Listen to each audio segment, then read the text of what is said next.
Okay, let me hide this definition for a minute and show you what I've done. I've gone ahead and started a blank Revit architectural template and then went to Manage and open up the Dynamo file as a new one and then save that right away. And I'm calling it Video Start for my nomenclature, but you could just say, whatever you want to for it.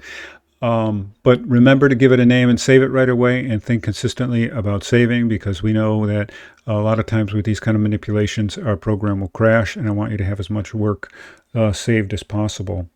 I'm going to call up that definition again, and we're going to deal with really just bringing in that image and creating this surface array now on this part. So I'm going to zoom in here, so you actually may just be able to stop the video and then just try to duplicate these without going through it step by step with me, but you're more than welcome to. It's important to realize we have to create this kind of surface array right away, so that because we're going to use that array in order to create our sampling points. So we'll go ahead, we'll get started with the surface array.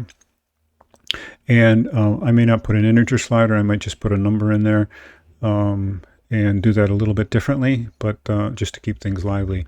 So I'm going to pull this definition off out of the way. I'm going to use this as my reference.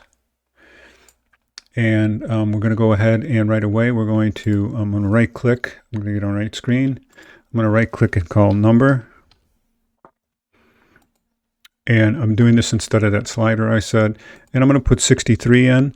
63 means we'll get 64 pieces of data coming out. So if I was to click on, well, actually, 63 is the number I'll put in so that we end up getting out 64 pieces of data. I'll describe that in a second. So we're going to do a range. We're just trying to create that kind of array set of numbers. So we're going to go from a start to an endpoint. So we'll start, it'll probably default, I think it starts at 0. Thus the reason we wanted to start at 60, only go up to 63. We want it to end at 63. And then we want to have a step. So we're going to go and do a number again. Actually, I'll just copy and paste. And I'll call this step. I'll just, now, the reason I sometimes label these is so that it can be a tool for us to help figure out later on. And we're just going to step through by one element. I've had this set on manual. It may start out being on automatic. I suggest you put it on manual. I'm going to go ahead and run that. And we should get a list out then of 64 numbers. Let me slide this up here and do this again. And so we get a stepping 1 to 64. So we just get a list of 64 numbers out. I know this seems like a lot of work to do that, but we're actually then going to put that into the points by coordinate. And I think we'll just, and since we're going vertical, we're going to put something into the Z. So I'm going to put it into the X, and I'm going to put it into the Z, and I'll go ahead and run that. And first caution is obviously we get this long diagonal list of numbers, and what we want to do is correct for what's called lacing. So I'm going to right click on this, go down to lacing, and make sure that this is set for cross product. And if we run that again, we now have our array of 64 by 64. And you can see what a large, let me just put this on so I can manipulate these objects. You can see what a large array that is. You can imagine if that was panels, 64 by 64 is quite large by that standard. Okay, so now we have our points by coordinate, and that's really actually ready to be like the center points for all of our circles that we're going to make, and or the points for the elevations and what would be our NURB surface that we're going to create. Now it's time to look at bringing in that image. And so actually what we'll do is I've got the other folder navigation system here, and we're going to import a file. And so we're going to browse a file path. So I'm going to put that up here, file path. We need to tell that once we have that file that we want that to be with that path, we want it to input that file. So we need file from path. Sometimes I don't know exactly why some of these aren't combined. It's probably just to keep from loading too many different commands. I'm going to connect those two. So now we have a file, and we need to actually read that image in as an image. So let's see if that's image, and I believe it is from pixels. So we're going to input, oops, nope, wrong one, sorry. File from path goes to image read. Read from file. So we're going to put that file in now that we've named it. And out will come the image. And then we're going to actually look at that image, and we want to do that image from pixels. So it's the one that says just pixels on it. So the input is image. We need the sampling of it, and we get an output, which is a color. And I'll go through and I'll run this in a minute here. So I'm going to take image, place that into image. We need to put those samples in. And I'm going to take in, I think we'll go ahead and just take this list now and place it into, that's a list of 64 by 64. We'll place that into our X and Y samples. And let's see what we need. I'll actually do the color brightness too. I don't know where that one is, so I'm just going to type it in and see. Color dot brightness.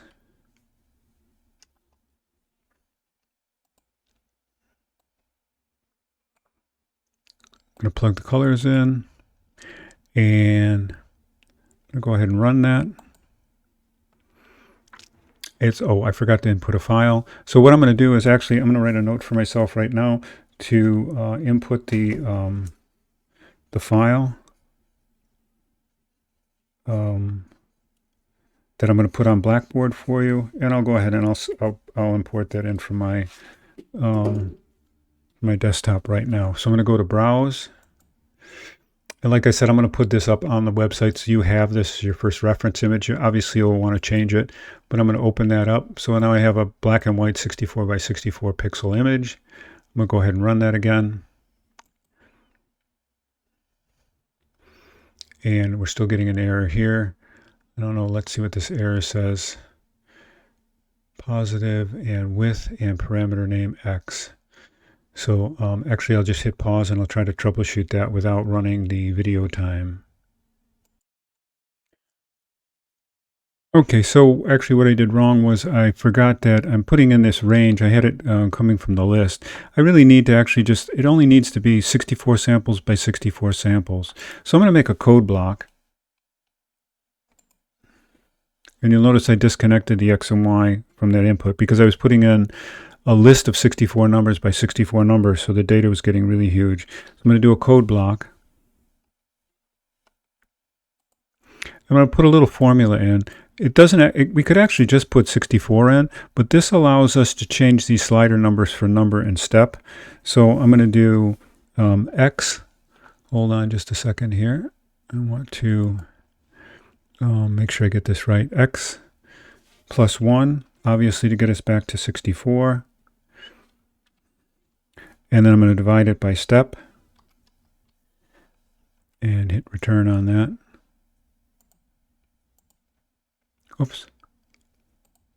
All right, so now we have, I didn't need to hit return it automatically when I clicked off of it, put the semicolon in, and created the inputs.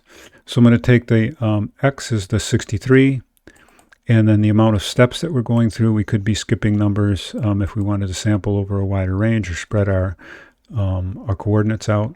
So I'm going to now take those, and as you'll notice, if I hit run, let me hit run right away.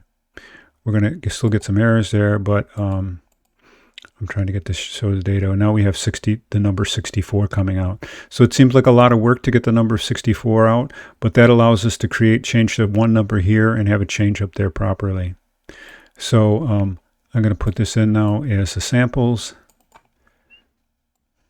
64 by 64, and I'm going to run that again, and we have no errors. And if we open up this list, I'll just for a minute, and actually I'll just zoom in here a little bit if I can. Trying to. There we go. We have a list of 4,096 now, and that's 64 times 64.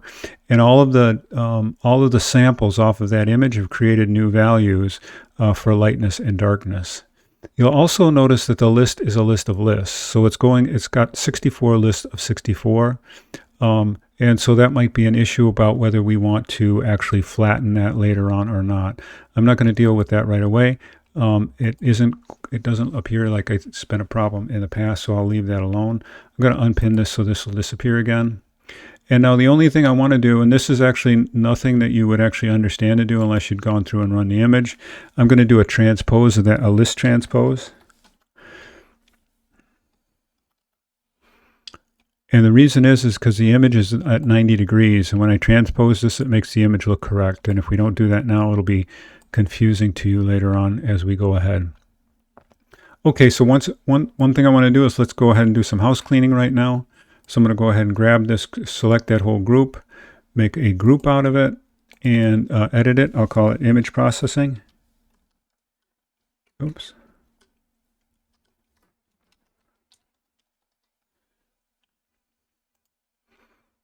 And then the other one is grab this whole one. And actually, yeah, that's fine. Make a group out of that. And I'm going to change its color. I'll give it a pink color, I guess.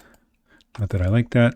It looks like it can actually make a little bit of extra commentary on that bottom layer, but I'm just going to go surface array.